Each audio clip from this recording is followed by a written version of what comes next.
당연한 듯 한번 가입해놓고 계속 쓰고 계시는 인터넷 TV 3년 이상 쓰고 계시다면 비교원에서 갈아타시고 사은품도 챙기시기 바랍니다.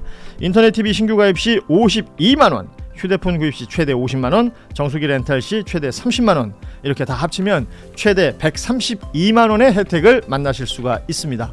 기존의 혜택보다 더 늘어났습니다. 여기에 인터넷 가입한 후에 쓰던 휴대폰 알뜰폰 그대로 통신사 변경만 해도 최대 30만원 혜택이 있고요. 본인이 가입한 후에 추천을 통해서 지인을 가입시키면 한 사람당 4만원짜리 모바일 상품권을 무제한으로 드리는 이벤트가 있습니다. 개인정보 보안 철저해서 한 건의 사고도 없었고요. 8억 이상의 보증보험에 가입해 있는 비교원, 인터넷 TV, 휴대폰, 정수기 비교는 비교원을 이용해서 혜택도 누리시고 한번 서비스도 이용해 보시기 바랍니다.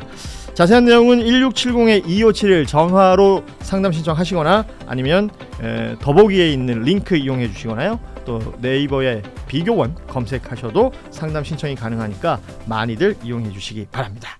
지금 이런 상황 속에서 당 내에서 이제 장동혁 대표에 대한 뭐 제어가 가능하냐, 아니면 이제 그럴 필요를 느끼는 사람들이 있느냐, 뭐 동력이 있느냐, 뭐 다양한 얘기들 나오는데, 조갑재 씨가 공천 배제 명단을 만들겠다. 그러니까 이분은 이제 보수의 어떤 역할을 하겠다라고 자처하시는 분인데, 공천 배제 명단 만들겠다. 그리고 그 1번이 장동혁 대표가 될 것이다. 이런 얘기를 했어요.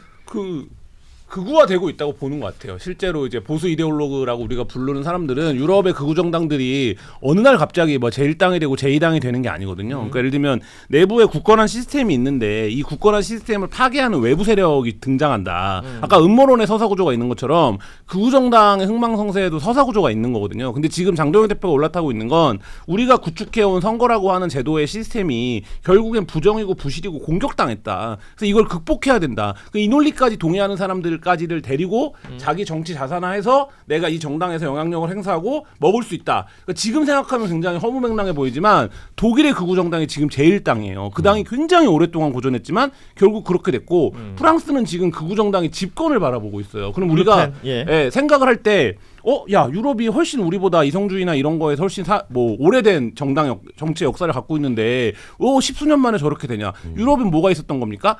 아프리카 난민이 넘어오는 문제에 있어서의 시스템의 파괴를 주장하는 세대들을 선동해서 구정당들이 10년 정도 지나니까 제1당이나 제2당 집권도 바라보는 세력이 됐는데, 저는 지금 장동혁 그 대표가 거기까지 생각하고 있는지는 모르겠으나 어쨌든 노선으로만 보면 이제 말하자면 극우화. 근데 유럽과 우리의 다른 점은 우리는 양당제이기 때문에 만약에 국민의힘이 극우화된다라는 건 굉장한 일이 될 거예요. 그럼요. 굉장한 일이 될 거라서, 그러면 그거를 보수도 고민이 있겠죠. 분리해낼 거냐, 이 극우를, 아니면 뭐 이 극우까지를 포함해서 한번 일단 집권을 해보고 그 다음에 뭐 정리를 할 거냐, 뭐 이런 여러 가지 고민들이 있을 것 같은데, 지금 이제 그거를 정리할 에너지가 내부에서는 안 나오는 것 같고, 외부에서 그거를 지켜보는 정치적인 뭐 정치학자들이나 정치를 관전하는 사람들이 이거 경로가 심상치 않다, 이런 생각들을 하는 것 같아요. 지금 말씀하신 대로 양당제에서 극우가 집권 세력까지 올라간다는 건 지금 있는 보수 정당을 먹어버린다는 얘기가 되는 거잖아요. 그렇게 되면 사실은 그 경계까지는 우리가 윤석열 때 경험했다라고 판단할 수도 있을 것 같습니다. 그리고 소위 말하는 윤어게인이라는 세력을 우리가 이제 일부 극우라고 판단을 하는 것도 거기에 연결이 되는 것 같은데, 지금 김환 기자가 지적해 준 것처럼 뭔가 이제 번외에 있는 세력이라고 생각하기 쉽지만, 이게 자꾸 제도권으로 스멀스멀 들어오게 된다면 이건 굉장히 경계해야 될 부분이 되는 거기 때문에요. 이미 황교안 체제 때 한번 경험을 했잖아요. 한국 보수는 극우와 정서적으로 멀지 않아요. 유럽은 처음에 르펜 딸 등장했을 때 다르죠. 그 사랑으로 안 봐. 이런 분위기였어요, 보수에서.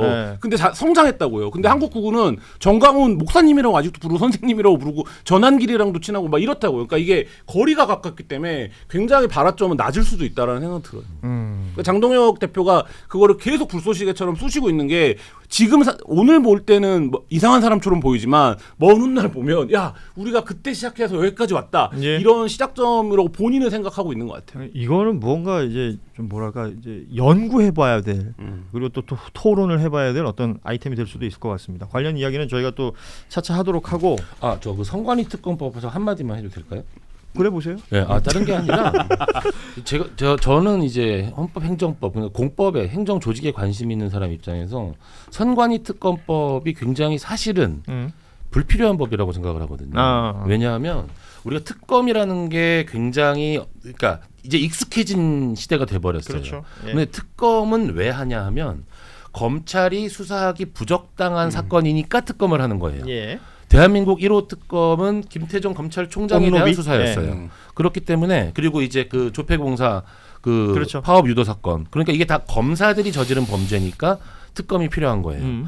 그리고 내란 특검 같은 경우는 필요한 게 여기서 그래서 저는 제 종합특검이나 내란 특검에서 검사를 수사를 제대로 안 한 게 저는 굉장히 패착이라고 봐요. 검사 수사하라고 사실 특검하는 거거든요. 예. 그런데 이 특검제 우리가 선관위를 수사하는 건 사실은 이건 국가의 수사 기능으로 할 수 있는 거예요. 그렇죠. 특검이 출범할 필요가 없는 거거든요. 예. 일단 예산과 인력이 따로 배치될 필요가 없을 뿐더러 국가 수사 기능 자체가 그러면 특검이 출범하기 전에는 이 수사를 좀 놓고 있는다는 거예요. 그렇죠?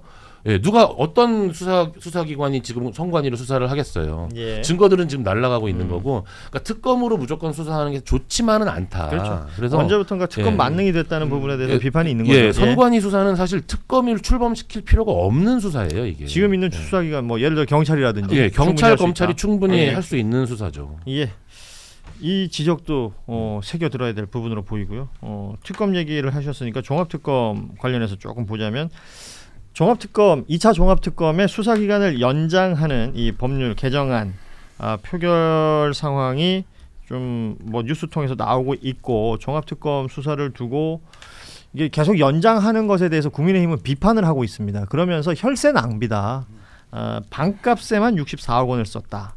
뭐 이런 얘기를 하시는데 이 부분에 대해서는 모르겠어요. 이게 비판을 하려고 들자면 뭐든 못 잡아내겠습니까라는 생각도 들고요. 두 차례 특검에서 성과가 뭐냐, 성과가 부족하다, 이제 특검 그만해도 된다, 이런 이제 뭐 예를 들면 모든 정권에서 한 1년 차가 지나가면 특검 필요론이 나와요. 특검은 사실 필요한 일이죠. 필요한 일은 맞는데 지금 보면 아까 그 변호사님도 말씀하신 것처럼 이 비상계엄과 내란과 관련해서 검찰 조직과 대통령실 조직이 어떻게 관여되어 맞아요. 있는가. 그러면 이 내란은 지금까지 보면 이 내란을 기획하고 음모를 같이 한 사람이 안 나와요. 그럼 이런 부분들에 대한 수사는 어떻게 된 것이냐라고 하는데 2차 특검이 마지막에 승부수처럼 던졌던 게 심우정 검찰총장 영장 청구를 해본 거잖아요. 근데 예. 어쨌든 이게 안 되는 상황이 된 거고 뭐 이런 건데 결국엔 지금 대통령실에서 김태호 안보 차장 1차장 하나 지금 구속이 된 거고 그렇습니다. 대통령 실장에 대한 수사 안 되어 있는 거고 지금 여전히 이제 말하자면 결론을 못 내. 그러니까 양평고속도로도 결론이 안 나 있는 상태고 뭐 이런 게 있기 때문에 2차 특검에서 진행했던 수사 중에서 굵직한 거 물론 2차 특검을 연장한다고 해도 검찰과 대통령실 전체에 대한 어떤 수사가 지금 가능한 상황은 아닌 것으로 보이는데 그럼에도 불구하고 지금 하고 있는 수사라도 마무리를 해야 최소한 어느 정도의 성과를 우리가 얘기할 수 있는 않겠나라는 생각 들어요. 이게 결국은 이제 특검이 마무리할 때 하는 게 기소 아니겠습니까? 재판에 넘긴다는 건데 지금 이제 우리가 뉴스로서 접하고 있는 내용 그 이상의 것. 사실은 3대 특검이 처음 출범했을 때 내란 특검, 김건희 특검 또 최병 특검이 출범했을 때 기소를 할 수 있는 거리라고 우리가 계산했던 게 한 20가지 정도 됐던 것 같아요. 그런데 그게 윤석열, 김건희 입건되고 뭐 구속되고 재판 진행되는 거 로 대충 퉁 쳐지는 것 같은 느낌이 드는 거죠. 책방에 막아섰던 그 국회의원들 입건은 됐죠. 그러니까 아무리 그래도 지금 관련돼 가지고 논의가 너무 없잖아요. 그러니까 수사받으러 나와라, 조사받으러 나오라 근데 안 나가. 안 나가면서 자꾸 지금 딴소리 하고 있는 거죠. 나경원 의원이나 김기현 의원 그러고 있는 거고. 수사권 공수처 수사권 인정 못한다. 그거가 지금 기각돼갖고 윤석열이 구속이 대법원 확정이 된 거다. 근데 공수처가 수사할 수 있다고 해갖고 이렇게 버티는 상황에서 뭘 아무것도 못하는 게 되게 무력하게 느껴지기도 하고 예를 들어서 종합특검 수사기간이 연장이 안 된다면 나경원, 김기현 등은 끝나는 거죠 그냥. 그렇죠. 네, 현실적으로 그렇게 되겠죠. 이런 것들에 대해서 계속해서 이제 문제 제기를 할 수는 있으나 이게 또 효율적인 방법을 찾아야 된다라는 얘기도 동시에 나오는 상황입니다. 당연한 듯 한번 가입해놓고 계속 쓰고 계시는 인터넷 TV 3년 이상 쓰고 계시다면 비교원에서 갈아타시고 사은품도 챙기시기 바랍니다. 인터넷 TV 신규 가입 시 52만 원, 휴대폰 구입 시 최대 50만 원, 정수기 렌탈 시 최대 30만 원, 이렇게 다 합치면 최대 132만 원의 혜택을 만나실 수가 있습니다. 기존의 혜택보다 더 늘어났습니다. 여기에 인터넷 가입한 후에 쓰던 휴대폰 알뜰폰 그대로 통신사 변경만 해도 최대 30만 원 혜택이 있고요. 본인이 가입한 후에 추천을 통해서 지인을 가입시키면 한 사람당 4만 원짜리 모바일 상품권을 무제한으로 드리는 이벤트가 있습니다. 개인정보 보안 철저해서 한 건의 사고도 없었고요. 8억 이상의 보증보험에 가입해 있는 비교원, 인터넷 TV, 휴대폰 정수기 비교는 비교원을 이용해서 혜택도 누리시고 한번 서비스도 이용해 보시기 바랍니다. 자세한 내용은 1670-2571 전화로 상담 신청하시거나 아니면 더보기에 있는 링크 이용해 주시거나요. 또 네이버에 비교원 검색하셔도 상담 신청이 가능하니까 많이들 이용해 주시기 바랍니다.